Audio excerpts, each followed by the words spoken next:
इसी बड़ी खबर पर हमारे साथ तमाम हमारे सहयोगी, हमारे संवाददाता फील्ड से जुड़ रहे हैं। जयपुर से मनीष शर्मा, भोपाल से ब्रजेश राजपूत, देहरादून से पंकज राणा हमारे साथ इस बड़े संकट पर अपडेट देने के लिए जुड़ रहे हैं। मनीष शर्मा, आपके साथ में शुरुआत करूंगी। आप जानते हैं कि इस समय गर्मियों की छुट्टियां चल रही हैं, लोग एक दूसरे के घर जाते हैं, नाती रिश्तेदारी में जाते हैं। ऐसे में अगर पेट्रोल पंप ड्राई हो गए तो घुमाएंगे कैसे अपने रिश्तेदारों को? ये तो बहुत बड़ा संकट खड़ा हो गया है। सरकार क्या कर रही है?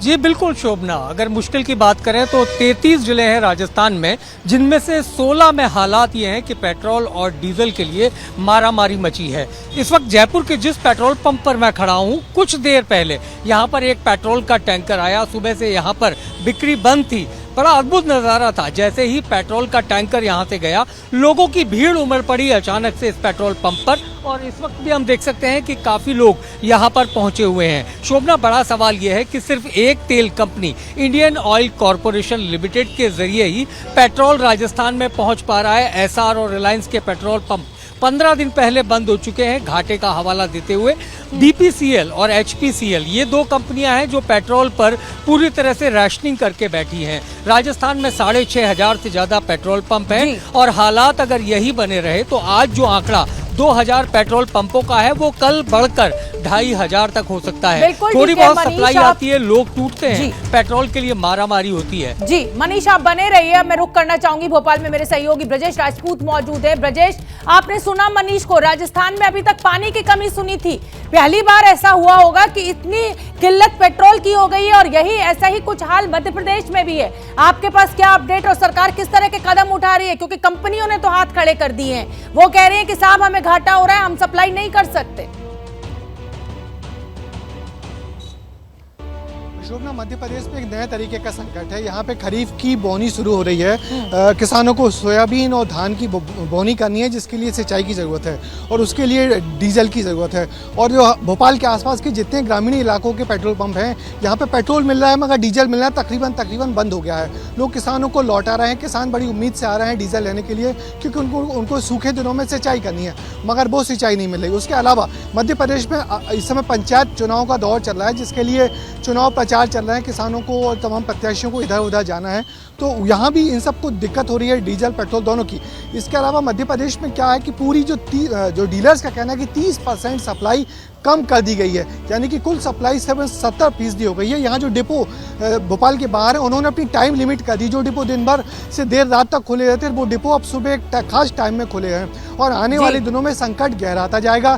सरकार चिंतित है। सरकार ने 2 दिन बाद इस मामले में एक बड़ी बैठक बुलाई है कि इस संकट से आखिर कैसे निपटा जाए। ब्रजेश राजपूत, आपको हमने मध्य प्रदेश से आपको सुनवाया, अपने रिपोर्टर को हमने राजस्थान से सुनवाया। अब उत्तराखंड का रुख कर लेते हैं। देहरादून में पंकज राणा, क्या अपडेट उत्तराखंड से?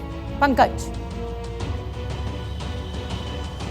बिल्कुल शोभना, देखिए यहाँ पेट्रोल पंपों पर बहुत ज़्यादा दिक्कत अभी नज़र नहीं आ रही है। अभी कई पेट्रोल मालिकों से हमारी बातचीत हुई है, उनका ये कहना है कि जो आवक है वो पूरी तरह से यहाँ ठीक हो गई है। और अभी मेरे पीछे आप देखेंगे तो जो टैंकर है वो सामने, अभी यहाँ इंडियन ऑयल का एक टैंकर अभी सामने आया है। ये रुड़की से यहाँ टैंकर आया है, और 12,000 लीटर का ये टैंकर है, और इससे पूरी जो आपूर्ति है वो की जाएगी। अभी तो जानकारी मिली थी जो हिंदुस्तान पेट्रोलियम है और भारत पेट्रोलियम है, वहाँ पर थोड़ी दिक्कत जरूर आई थी, लेकिन इंडियन ऑयल ने उन पेट्रोल पंपों पर भी आपूर्ति कर दी है। क्योंकि उत्तराखंड पर्यटन प्रदेश है, पर्यटन प्रदेश के हिसाब से 4 धाम यात्रा यहाँ चल रही है। उस लिहाज से जो अलग अलग प्रदेशों से यात्री आ रहे हैं, उसकी वजह से थोड़ी यहाँ पे जो दिक्कत थी वो बीच में हुई थी। पर्वतीय क्षेत्रों में भी पूरी तरह से आपूर्ति पर्याप्त कर दी गई है। ये पूरी तरह से सरकार का भी आकलन है कि कहीं किसी पेट्रोल पंप पे कोई दिक्कत नहीं है। और आप देखेंगे, दर्शक अगर देखेंगे तो बिल्कुल देखिए, सामान्य तौर पर जो पेट्रोल डीजल में जो भरा जाता है वो उसी तरह से भर रहा है। कोई अफरा तफरी ऐसी कोई दिक्कत नहीं आ रही। हाँ, कल शाम को दिक्कत हुई थी। पेट्रोल पंप पे एक वर्कर है, वो काम करते हैं। किस तरह की समस्या कल आई थी? कल अभी तो सामान्य है, लेकिन कल थोड़ा ज़्यादा भीड़ लग गई थी जी,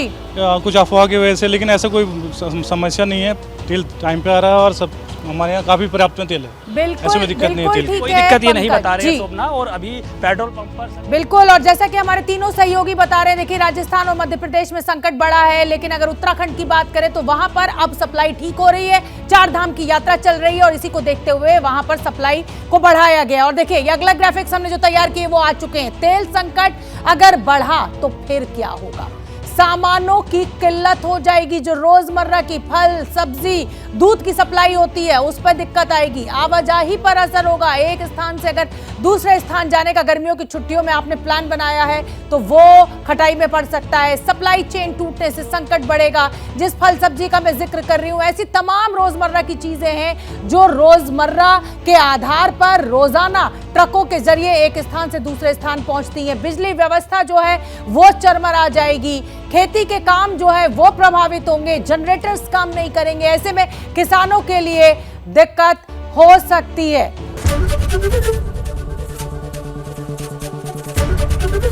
एबीपी न्यूज आपको रखे आगे।